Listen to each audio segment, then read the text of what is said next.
কি করলে চুল পড়া বন্ধ হবে, এই প্রশ্নটা 10 জনের মধ্যে 7 জনেরই থাকে। আর কিছুদিন থেকে আমার যে পরিমাণে হেয়ার ফল হচ্ছিল, আমার তো মনে হয়েছিল যে কটা চুল মাথায় আছে সে কটাও আর থাকবে না।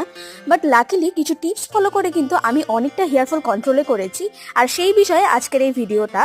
সো এই শীত পড়ার প্রথম দিকে কিন্তু আমার হেয়ার ফলটা হচ্ছিল, আর এর থেকে আমি বুঝে গেছিলাম যে এটা আমার সিজনাল হেয়ার ফল। বাট তবুও অনেক চিন্তা হচ্ছিল, কারণ এই এত আদর যত্ন করে চুলটাকে বড় করেছি, তারপর এত শেড হলে পরে অবশ্যই চিন্তা তো হবেই।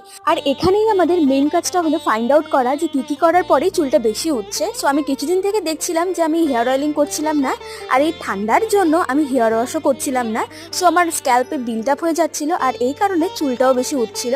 আর এরপরে কিন্তু আমি ঠিকঠাকভাবে হেয়ার অয়েলিংও করছিলাম আর সময় মতো হেয়ার ওয়াশও করছিলাম। আর এরপরে রেজাল্ট তো তোমরা দেখতেই পেলে।